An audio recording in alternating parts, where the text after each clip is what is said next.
আসসালামু আলাইকুম। আমাদের নতুন সরকার প্রধান কিছু অসাধারণ সিদ্ধান্ত নিয়েছেন এবং আমার কাছে যেটা ইন্টারেস্টিং মনে হয়েছে, যেটা গুরুত্বপূর্ণ মনে হয়েছে, এই সিদ্ধান্তগুলি তিনি প্রথমে নিজের উপর প্রয়োগ করছেন।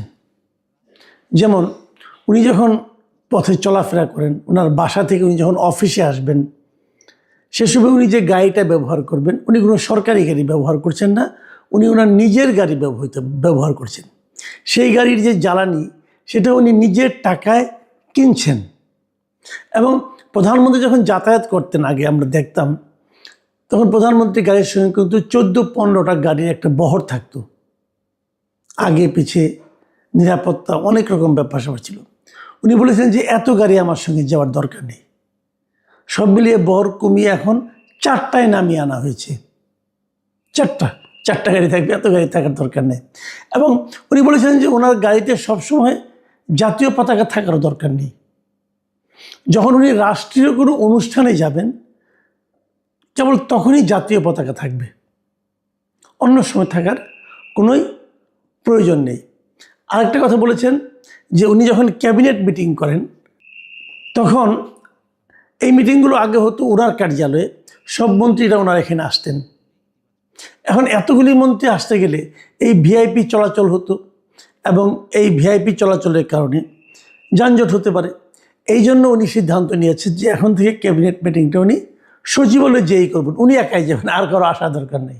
তো এইগুলো, এই যে কথাগুলো আমি বললাম, এগুলো তো বিশাল কিছু, যে মনে করি যাতে দেশের খুব উন্নতি হয়ে যাবে, দেশের অর্থনীতিতে শনৈ উন্নতি হবে, বিষয়গুলো তো এরকম না।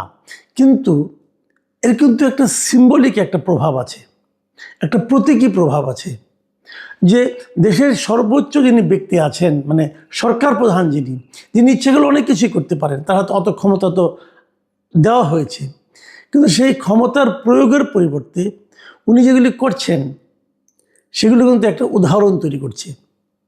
অন্যদের আমরা বলতে পারবো যে আমরা যদি প্রধানমন্ত্রীকে এইভাবে চলাচল করতে দেখি, যদি প্রধানমন্ত্রী নিজেই তার গাড়ির তেল কিনেন, তাহলে আপনাকে কেন কিনতে হবে? আপনাকে কেন সরকার কিনে দেবে? অথবা অন্য যারা আছেন তাদের মধ্যে এই আত্ম উপলব্ধি কাজ করতে পারে যে আমাদের খোদ প্রধানমন্ত্রী এগুলি করছে, তাহলে আমি কেন করব না? এটা কিন্তু একটা বড় জিনিস। আজকে মানে গতকালকে দ্বিতীয় দিন ছিল, দ্বিতীয় দিন উনি অফিসে এসেছেন। অফিসে আসার সময় উনি কিন্তু এই নিয়মটা ফলো করে এসেছেন এবং উনি ওই ট্রাফিক লাইট যখন জ্বলেছে, ওনার জন্য ট্রাফিক নিয়ম একদম সব, আগে দেখতাম কি যখন ভিআইপি কেউ যেত সব কিছু বন্ধ, মানুষ এমনকি মানে অন্য গাড়ি ঘোড়া অন্য যানবাহন তো চলতে পারতই না, সব একদম পুরো ফাঁকা করে রাখা হতো, উনি দ্রুত বেগে চলে যেতেন। এমনকি মানুষকে যে রাস্তা পার হবে সেটাও পারতো না। এরকম ঘটনা কিন্তু আগে আমরা প্রচুর দেখেছি। আমি আমার নিজের একটা জীবনের একটা ঘটনা আপনাদের সঙ্গে শেয়ার করতে পারি। বেশ কয়েক বছর আগের কথা। আমার ছেলেটা তখন ছোট ছিল, আমি থাকতাম কাঁঠালবাগান এলাকায়। তো আর ওর স্কুল ছিল বাংলা মোটর পার হয়ে মগবাজারের দিকে যেতে রাস্তার উপরে পড়তো। তার মানে এই বাংলা মোটরের যে মোড়টা আছে, এই মোড়টা আমাকে পার হতে হতো। খুব সকালে একদিন ছেলেকে নিয়ে স্কুলে যাচ্ছে, আমি হেঁটে হেঁটে যেতাম ওকে নিয়ে, হেঁটে হেঁটে যাচ্ছি, কাঁঠালবাগান থেকে এসেছি, বাংলা মোটর মোড়ে এসে আমি আটকে গেছি। কেন? রাস্তা পার হতে দেবে না কেউ, পুলিশ। কী কারণে দেবে না? এই ভিআইপি যাবে। তো ওখানে বাংলা মোটর, ওখানে একটা ফুটওভার ব্রিজ আছে। তো আমি ভাবলাম ফুটওভার ব্রিজে যাই। পুলিশ বলল না, ফুটওভার ব্রিজে ওঠা যাবে না, এখন ভিআইপি যাওয়ার পরে আপনি উঠবেন। তো আমার ছেলে ছোট, তখন ক্লাস 4-এ পড়ে, আমাকে জিজ্ঞাসা করলো, বাবা কী হবে, আমরা যেতে পারবো? স্কুলে তো সময় হয়ে যাচ্ছে, আমরা যেতে পারবো না কেন? তো ওই পুলিশ বললো যে এখন ভিআইপি যাবে, তো ভিআইপি চলে যাওয়ার পরে যাবা। এখন ও বুঝতে পারছে না ভিআইপি জিনিসটা কি, বলতেছে ভিআইপি কি। এখন ভিআইপি মানে কি এটা বুঝতে আমার একটু সময় লাগলো। আমি বললাম যে এরকম প্রাইম মিনিস্টার অথবা প্রেসিডেন্ট হলো ভিআইপি। এই প্রাইম মিনিস্টার কি, উনি কি?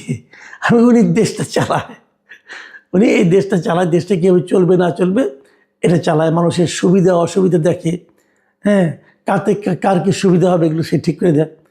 কিন্তু দাদা আমাদের যে অসুবিধা হচ্ছে, আমাদের স্কুলে যেতে পারছি না, আমাদের স্কুলের সময় চলে যাচ্ছে, এটা আমাদের অসুবিধা হচ্ছে না, এটা উনি দেখবেন না? ভাবেন, একটা ছোট বাচ্চার মনে যে প্রশ্ন, এই প্রশ্নগুলো কিন্তু আমরা অত গুরুত্ব দেই না কিন্তু ওভাবে। কিন্তু সেটি যখন ভিআইপি ওখান থেকে চলে গেল, তারপর আমরা যেতে পারলাম, ওর মনে কিন্তু এই প্রশ্নগুলো রয়ে গিয়েছিল। আমাকে অনেকদিন পরে এই প্রশ্নগুলো সে করেছে। যাই হোক, আমি এখন মূল প্রসঙ্গে আসি। এই বিষয়টা তারেক রহমান হয়তো বুঝতে পেরেছেন। উনি হয়তো ভেবেছেন যে ওনার কারণে কেন এত লোক কষ্ট করবে। আমার তখন মনে হয়েছিল যে অন্ততপক্ষে আমি ওখানে ওই দিন মিনিমাম 10 মিনিটের মধ্যে দাঁড়িয়েছিলাম। ভাবেন তো, 10 মিনিট পুরো এলাকার জনজীবন স্তব্ধ হয়ে গিয়েছিল। এদিক থেকে লোকে ওদিক যেতে পারছে না, রাস্তা পার হতে দেওয়া হচ্ছে না কাউকে, লোকজনের ভিড় জমে গিয়েছিল। এবং যত লোক ওখানে দাঁড়িয়েছিল তারা কেউ কিন্তু ওই ভিআইপির ব্যাপারে কোনো সম্মানজনক কথা বলেনি। সবাই কিন্তু এক ধরনের বিরক্তি, কেউ কেউ গালাগালিও করছিল। তো একজন ভিআইপির এটা বোঝা উচিত যে আমার কারণে কার কি হচ্ছে। হ্যাঁ, ভিআইপির জন্য হতে পারে যদি 1 মিনিট হয়, আধা মিনিট হয়, 2 মিনিট হয়, হতে পারে 10 মিনিট, এটা কিন্তু অনেক ব্যাপার। আজকে আমার এক ফ্রেন্ড আমাকে ফোন করেছিলেন এই মানে তারেক রহমানের এই সিদ্ধান্ত নেওয়ার পর। তিনি আমাকে বললেন যে একজন সরকার প্রধানের সময়ের কি মূল্য নাই। যেমন আজকে সকালে ওনার বাসা থেকে উনি সচিবালয় পর্যন্ত এসেছেন গাড়িতে, উনি মাঝখানে 3বার উনি ট্রাফিক রেড সিগন্যালে দাঁড়িয়েছেন, তারপরে এসেছেন। এতে ওনার প্রায় 41 মিনিট সময় লেগেছে।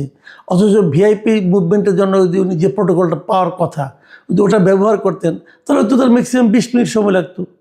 তো এই যে একটা মানে এত বড় গুরুত্বপূর্ণ একজন ব্যক্তি, উনি তো রাষ্ট্রের জন্যই কাজ করেন, তো ওনার সময়ের কি মূল্যটা আমাদের নর্মাল মানুষের সময়ের মূল্যের চেয়ে বেশি না? তো আমি ওনার কথা গুরুত্ব দিলাম। হ্যাঁ, ঠিক বলেছেন আপনি, বেশি, আসলেই বেশি। আমরা আধা ঘন্টা 1 ঘন্টা বসে কাটাতে পারি, কিন্তু সরকার প্রধান তো পারে না। এটা অবশ্যই জরুরি।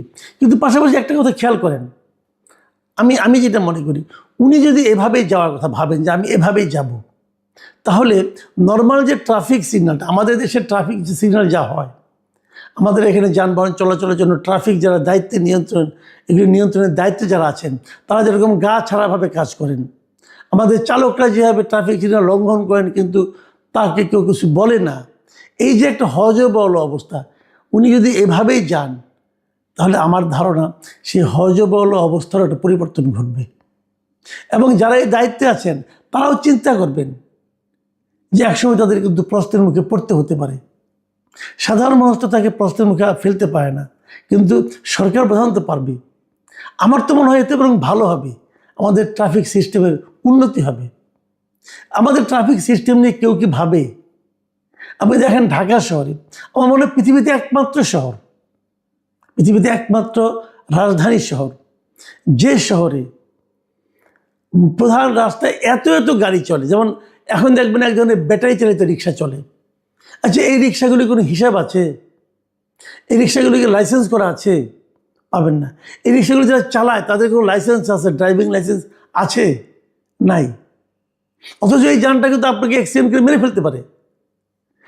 তো এই যে অনিয়ম, এই যে অরাজকতা, এটা পৃথিবীর অন্য কোনো দেশে আপনি পাবেন না। কেউ এটা খেয়াল করে না কেন? এত বছর ধরে চলছে। ঢাকা শহরের সবচেয়ে বেশি যানবাহন যে বাহনটা সবচেয়ে বেশি চলে, মানে রিক্সাগুলো, তাদের কোনো লাইসেন্স নাই, তাদের কোনো রেজিস্ট্রেশন নাই, তাদের দেখভালের জন্য কোনো একটা মানে আপনার সংস্থা নাই। এবং এরা যদি কোনো অ্যাক্সিডেন্ট করে এদের বিরুদ্ধে কোনো আইনগত ব্যবস্থা আপনি নিতে পারবেন না। তো এটা কি বিশ্বাসযোগ্য? এর মধ্যে দিয়ে আমাদের সরকার প্রধান যাচ্ছেন। তো যাদের এগুলো দেখার কথা তারা করছেনটা কি?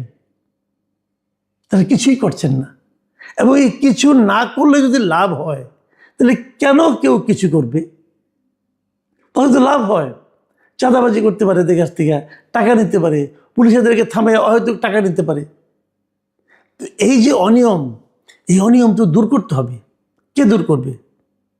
যদি যার দূর করার কথা, যিনি আদেশ দিবেন, তিনি যদি অনিয়মটাকে স্পর্শ না করেন, যেমন ধরেন আগে যারা প্রধানমন্ত্রী ছিলেন তারা কি বুঝতেন ঢাকা শহরের মানুষের যানজটের প্রকৃত চেহারাটা কি? বুঝতেন না, কারণ তারা তো যানজট দেখতেন না। আমি একটা জিনিস খেয়াল করে বলি, আরেকটা ঘটনা বলি। এই শার্ক ফোয়ারাটা আছে না সোনারগাঁও হোটেলের সামনে, এই শার্ক ফোয়ারাটা কি? ওখানে কিন্তু ফোয়ারা, মানে ওখানে পানির একটা ফোয়ারার মতো উঠতো আগে। তো আমি একদিন যাচ্ছি ওখানে, ওটা আমি কখনোই পানি উঠতে দেখতাম না। একদিন বিকেলে আমি হেঁটে হেঁটে যাচ্ছিলাম, 3টা 3:30টার মতো হবে বোধহয়। হঠাৎ সেখানে পানি ওঠানো হয়েছে এবং ওগুলি এত ময়লা পানি, মানে ওখানে পানি যে জমে থাকে তাই না, ওখানে তো পানি কোনো ফ্লো নাই, এত ময়লা পানি সেটা উঠছে এবং সেটা কিন্তু আপনার খুব বিন্দু বিন্দু বিন্দু হয়ে কিন্তু ছড়িয়ে পড়ে, মানুষের গায়েও লাগে। তো আমি ওখানে একজন পুলিশ ছিল, ট্রাফিকের লোক, আমি বললাম ভাই এটা এখন আপনারা কেন চালাচ্ছেন? মানুষ হাঁটাহাঁটি করতেছে, তাদের গায়ে লাগতেছে, এটা তো বাতাস উড়ে যায়, খুব বিন্দু বিন্দু একদম বাষ্পের মতো হয়ে যায়, ময়লা পানি তো। উনি কি বললেন জানেন? যে একটু পরে এখান থেকে প্রাইম মিনিস্টার যাবেন, এই জন্য। আমি বললাম আচ্ছা, যখন প্রাইম মিনিস্টার যান এখান দিয়ে সবসময় কি আপনারা চালান? কি হ্যাঁ, যখন প্রাইম মিনিস্টার যান কেবল তখন এটা চালানো হয়। এর অর্থটা হচ্ছে, আমি যেটা বলতে চাচ্ছি, যে প্রাইম মিনিস্টার কিন্তু মনে করতেন যে সে ফোয়ারাটা সবসময় চলে, ওনার গায়ে ময়লা পানি তো লাগতো না, কারণ ওনার গাড়িতে গ্লাস বন্ধ ছিল, কিন্তু উনি ফোয়ারাটা দেখতে দেখতে যাইতেন। তার মানে আমাদের প্রাইম মিনিস্টার যখন রাস্তায় যাতায়াত করতেন তখন তারা যে দেশটাকে দেখতেন, যে বাংলাদেশকে দেখতেন, যে রাজপথ দেখতেন, যে যানবাহন দেখতেন, ওইটা আসলে আসল চিত্র নয়। আমাদের এখানে প্রাইম মিনিস্টারের আশেপাশে কিছু লোক থাকেন, অথবা সরকারের আশেপাশে কিছু সরকারের যারা গুরুত্বপূর্ণ ব্যক্তি, তাদের আশেপাশে কিছু লোক থাকেন যারা তাদেরকে একটা ভুল চিত্র দেখান। তাদেরকে যে চিত্রটা দেখানো হয় সেটা আসলে আসল চিত্র নয়। আমাদের নতুন প্রাইম মিনিস্টার, উনি অন্যের দেখানো চিত্র দেখতে চাচ্ছেন না, উনি নিজেই দেখে নিতে চাচ্ছেন যে শহরটাতে কি হয়, দেশটাতে কি হয়, দেশের মানুষের কি অবস্থা, উনি নিজের চোখে দেখতে চাচ্ছেন। উনি অন্যের চোখে দেখতে চাচ্ছেন না, উনি ওনার চামচাদের চোখে দেখতে চাচ্ছেন না। এটাই হলো আমাদের আশার কথা। উনি কতটুকু পারবেন কতটুকু পারবেন না এটা নিয়ে আমি এখনই চিন্তিত নই, কিন্তু আমি এই ভেবে আনন্দিত যে উনি নিজের চোখেই সব দেখতে চাচ্ছেন। প্রিয় দর্শক, আমাদের এটা অবশ্যই আমার জন্য একটা মানে প্রত্যাশার বিষয়, আপনাদের জন্য মনে হয় এটা ভালোই লাগবে, কিন্তু আমরা দেখতে চাই এটা যেন চলমান থাকে, এটা যেন একদিন দুদিনের জন্য না হয়। যদি চলমান থাকে তাহলে আমরা কিছু